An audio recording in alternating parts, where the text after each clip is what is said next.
Hello and welcome to Stories That Shape Us. My name is Joanna Daniel. Welcome to this episode of Stories That Shape Us. Today I'm talking about rejection.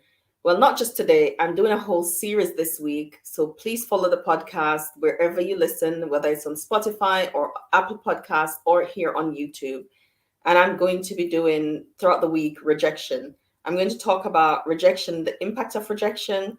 I'm going to do what does rejection feel like, as in what we feel in our bodies.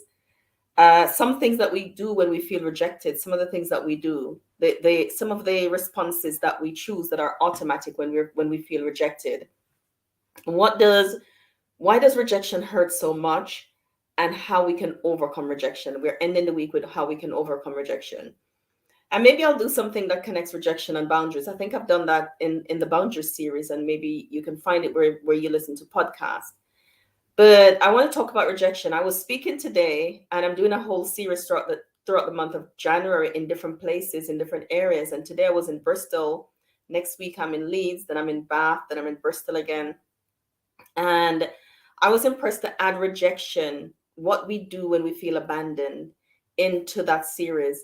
And one of the things I like to share and to help people through is when we experience emotional rejection, emotional abandonment, when somebody rejects us, but they're still present. They're still present, but we feel rejected. We feel rejected by them. What are some of the things that we do, and what does that feel like, and how difficult is that to navigate? And we all experience rejection in some ways, and I don't think we can live life without ever experiencing it, because sometimes there are people who they're not our people, and then people might reject us knowingly, sometimes unknowingly. Sometimes, there are different things that people do that we experience a feeling of rejection. And sometimes we experience rejection not because we're being rejected, but because we are so familiar with the feeling. So anything that somebody does can feel like we can feel slighted and rejected. But it's not necessarily because their motives might be completely different. And so we need to be able to also differentiate between that. When I feel rejected versus when I'm rejected. Because we feel it doesn't necessarily mean that it's true. And I like to say to people, what we feel is true, but what it tells us might not be true. So we can feel sadness because we feel rejected, but it may not be true that we are rejected. It might just be that people have made different choices. It might have nothing to do with us, but we experience it anyway. So rejection has a beginning. And that's why perhaps as adults, when we experience it, sometimes it can be so difficult. And we do different things to avoid the feeling of rejection, to avoid being rejected. Some people isolate themselves, shut themselves off, try not to connect with anybody too deeply because of fear of rejection. Because if I try to connect with you deeply and you push away or you pull away from me, I'm going to feel rejected. If I step out and dip my toe in the water of friendship, of trying to build relationships, and the feeling and the actions are not reciprocated, then it's going to be difficult. It's going to send that message like they don't want me. And that's going to influence a feeling of rejection. The truth is, however, there's some people that are your people and there's some people that aren't. And while we're dealing with the feeling of rejection, it's important to be able to, because truth sets us free. It's important to sit with that truth and work your way through the feelings that may come. And we're going to talk about some of those feelings later on this week. Sit with the feelings that will come as you sit with that feeling of rejection.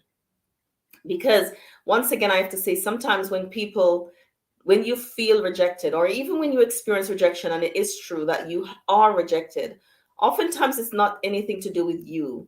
And people are making a decision based on them. Sometimes people don't have good emotional language.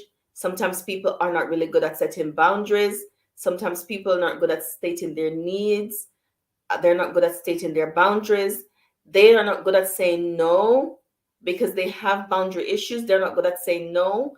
So what they do instead is kind of do passive aggressive type behavior. That sends the message for you that you're rejected. And we tend to, if you might find that if this is a pattern that's repeating itself for you, then look at the people that you're trying to engage with. because you might be trying to engage with people who can't love you, not because you're not lovable, but because they don't have the capacity to love. Or you might be engaging with people who you're trying to build connection with and they can't, not because there's anything wrong with you, but because they don't have the tools or the capacity for connection. And so you might find yourself trapped in a pattern of trying to be in relationships or build connection with people who cannot do it because it's repeating a pattern for you anyway. And that's why I said, where did it start? Try and find out for yourself, where did I first experience rejection? Was it in the caregiving relationship? Was it when I was young in life on the playground? Was it in school? Was it at church? Where was it that I first experienced this feeling? Where did I feel it first? And what was happening? And how old was I? And what was happening? What were the circumstances in my life? And how have I repeated this pattern in other relationships, in other places? How have I put myself in positions, or how have I allowed people in my life that couldn't love me, that couldn't connect with me, that couldn't build a relationship with me, so that it confirm rather the familiar feeling of rejection? How did I do that? I think it's a really important question. And so I'd like you to sit with that as we think about going through the week, looking at the impact that rejection has had on you.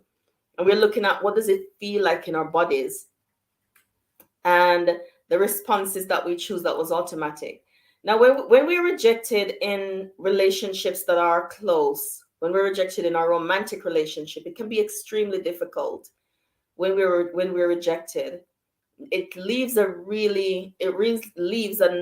residue of feeling that we have to get help to work through. When we're rejected in our parental relationships, when we, for whatever reason, people choose to not be with us, and we often blame ourselves. We often tell ourselves that it's us, something to do with us. I think if we do things that are wrong, and if we're not if we're not what the relationship requires, I think people with good communication skills can communicate that to us, and we can find ways of changing. We can find ways of doing something that is different. We can try and get healing. We can try and do the work that we need to do. But if it's not communicated and they just walk away, never tell us why, then that feeling of rejection is going to come. So I want you to think about for yourself, where did it start first? What was happening? When did I first notice that rejection is a pattern that happens in my life? When did I first notice that certain people tend to not want to be with me, but I'm trying to have relationship with these people anyway? What does it feel like? And uh, also identify your coping mechanism. How do I cope with rejection? When it happens, what are the things that I do? Do I face the feeling, or do I find ways of numbing the feeling? What is it? What's my response to it? What do I do with it? So, thank you for joining me in this episode of Stories That Shape Us. I hope you'll join me throughout the week as we unpack rejection and give you some tools that you can use, that you can apply. And hopefully, if you have a pattern of rejection in your life, of relationships that are not serving you, of people that are leaving, of people that don't have the capacity to love you and to embrace you, that after this series, then you'll be able to look at it from a different perspective and make different choices. Thank you for joining me. I hope you'll join me on the next story.